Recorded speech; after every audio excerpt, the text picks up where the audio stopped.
కూటమి ప్రభుత్వంపై అమరావతి రాజధాని రైతులు ఆగ్రహం వ్యక్తం చేస్తున్నారు. ల్యాండ్ పూలింగ్కు భూములు ఇవ్వం అంటున్నారు ఉండవల్లి రైతులు. బలవంతంగా తమ భూములు తీసుకుంటున్నారని, అధికారులు ఇబ్బందులు పెడుతున్నారని ఆవేదన వ్యక్తం చేస్తున్నారు.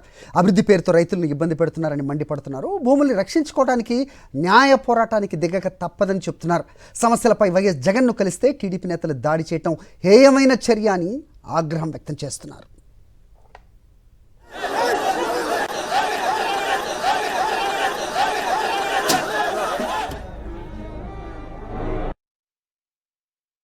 ఆలుగూరులో ఎందుకు ఇవ్వట్లేదు, ఉండవల్లి, పెనుమాక, ఎర్రబాలెం, నిడమర్రు ఎందుకు ఇవ్వట్లేదు అనేది ప్రభుత్వం కొంచెం ఆలోచన చేయాలి. ఎందుకంటే మేము సిటీకి దగ్గరగా ఉన్నాం. చిన్న భూమి అయినా సరే మా బతుకుల మతికి మేము శుభ్రంగా బతుకగలుగుతున్నాం అనే ఉద్దేశం, అది మా కాన్సెప్ట్. ఫస్ట్ అంటే మా ఉన్న 29 గ్రామాల్లో రైతు అనేవాడు లేకుండా చేస్తున్నారు. ఫస్ట్ ఆఫ్ ఆల్ రైతు లేడు. ఇప్పుడు నేనేం చేయాలి? నా భూమి ఇస్తాను, నేనేం చేయను? నేనేం చేయడానికి లేదు. నేను ఖాళీగా ఉండాలి. నేనేం చేయడానికి నాకు అవకాశం లేదు. నాకు వస్తా 1 కోటి రూపాయలు డబ్బులుంటే ఎట్టుపోతాయి, వెళ్ళిపోతాయి, ఖర్చు వెళ్ళిపోతాయి. ఏదో తాతల ముత్తాతల నాటి భూములు కాబట్టి ఉన్నాయి, వాళ్ళు ఏదో మేము బతుకుతున్నాం. డబ్బుల్ని అన్ని రోజులు కాపాడలేము, అవి ఉండవు. మనకు ఆటోమేటిక్గా ఏదో ఖర్చు వస్తుంది, ఖర్చు అయిపోద్ది. కాబట్టి మమ్మల్ని సీడ్ యాక్సిస్కి కొంతమంది రైతులు, నేను సీడ్ యాక్సిస్లో ఇచ్చిన రైతులు, నేను కూడా, నాకు కూడా నా బెనిఫిట్ రాకుండానే నా మోటార్ కట్ చేశారు. మొన్న నా మోటార్ కట్ చేయడం జరిగింది. నాకు ఇవ్వాల్సిన బెనిఫిట్ ఇచ్చిన తర్వాత చేస్తా అన్న డీసీ గారు నాకు చెప్పకుండా కాంట్రాక్టర్కి కట్ చేయమన్నాడంట. నేను అనుకోకుండా ఆ టైంకి వెళ్తే ఏంటి కట్ చేస్తున్నాను అంటే డీసీ గారు కట్ చేయమన్నాడు అంటాడు. అదేంటి సార్ డీసీ గారు అంటే నేను చెప్పలేదని ఆయన అంటాడు. మళ్ళీ ఇట్లాగ ఇబ్బంది పెడుతున్నారు. ఉండవల్లి గ్రామానికి వచ్చేటప్పటికి పాత గ్రామ కంటం 22 ఎకరాలు మినాయించి ఊరు మొత్తం ఎల్పీ ల్యాండ్ పూలింగ్ ప్రకటించారు. అంటే మనం కూర్చున్న భూమి ఈ రైస్ మిల్ కూడా ల్యాండ్ పూలింగ్ లోనే ఉందయా. ఏది పూలింగో ఏది నాన్ పూలింగో గత 12 సంవత్సరాలు బట్టి తేల్చకుండా, పర్మిషన్ లేకుండా ఈ ప్రభుత్వం రాజధాని అనౌన్స్ చేయక ముందు రిజిస్ట్రేషన్ అయినటువంటి ప్లాట్లు కూడా పూలింగ్ లోనే ఉన్నాయి.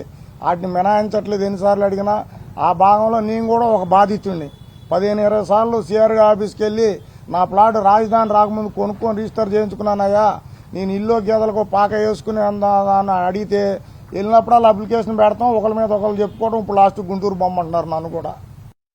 ఈ ఫస్ట్ పూలింగ్లో పెట్టినప్పటి నుంచి కూడా మేము దీని మీద వ్యతిరేకిస్తూ ఉన్నాం విధానాన్ని. తర్వాత ఇప్పుడు సేకరణలో పెట్టారు. నేను సిఆర్డీఏ వారికి మీ సభాముఖంగా ఒకటే ప్రశ్న అడదలుచుకున్నానండి.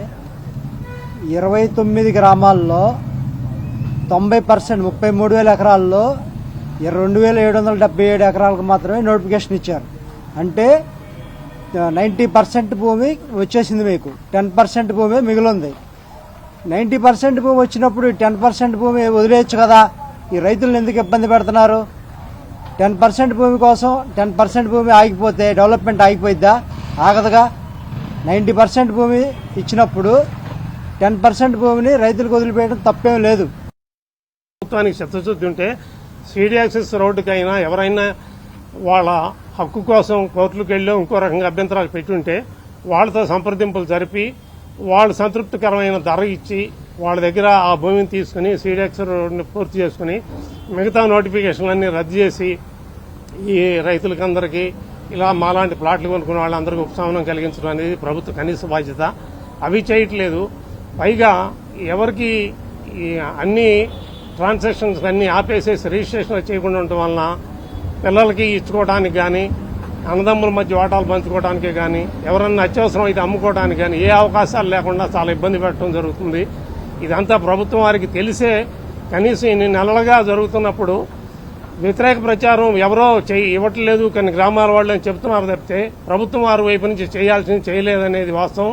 అలాగే రైతులను కూడా సీడ్ యాక్సెస్ రోడ్డుకి మీరు భూమి ఇస్తే చాలు, మేము మీకు భూమి జోలికి వెళ్ళాం, మీరు అమ్ముకోవచ్చు మిగిలిందని చెప్పినటువంటి వాళ్ళు దానికి ఇచ్చిన తర్వాత తీసుకుని మళ్ళా బఫర్ జోన్ అని, గ్రీన్ బెల్ట్ అని ఇలా వేధించడం అనేది ప్రభుత్వం వారి వైపు నుంచే జరుగుతుంది. మరిన్ని అప్డేట్స్ కోసం ఛానల్ ను సబ్స్క్రైబ్ చేయండి. నోటిఫికేషన్స్ కోసం బెల్ ఐకాన్ పై క్లిక్ చేయండి.